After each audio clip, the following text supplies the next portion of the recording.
آپ نے سوچا ہے کہ عوام پر بھاری بھرکم آئے ٹیکسز سے حاصل ہونے والی رقم کا بڑا حصہ کہاں جاتا ہے؟ ڈیفنس؟ غلط۔ ہیلتھ و ایجوکیشن؟ بالکل بھی نہیں۔ ٹیکس سے حاصل ہوئی رقم کا بڑا حصہ حکومت کمرشل بینکوں پر لوٹاتی ہے۔ اس سال وفاقی حکومت FBR کے ذریعے 14,000 ارب روپے سے زائد جو ٹیکس وصول کرے گی، اس میں لگ بھگ 5,000 ارب روپے کمرشل بینکوں کو قرض و سود کی واپسی کی شکل میں ادا کیے جائیں گے۔ حکومتیں جب اپنی چادر سے باہر پاؤں پھیلا دیتی ہیں تو اس خسارے کو پورا کرنے کے لیے ان کا انحصار قرضوں پر بڑھ جاتا ہے۔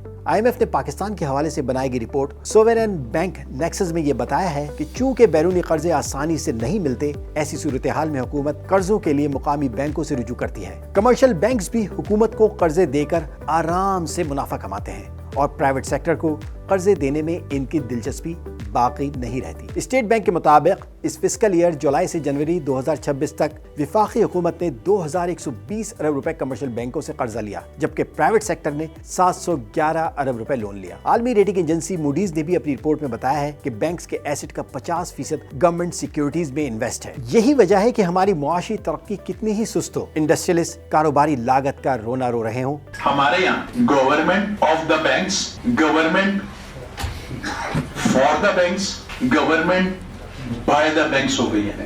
اب یہ میں نے بات کیوں کی آپ سے، میں آپ کو فردر سمجھانا چاہتا ہوں۔ پچھلے سال آپ کو پتا ہے لارجسٹ بورور بینک سے حکومت پاکستان خود 55 ٹریلین روپے کی گورنمنٹ کی بورنگ ہے، ٹیکس کا پیسہ بینکوں کو دے دیا گیا۔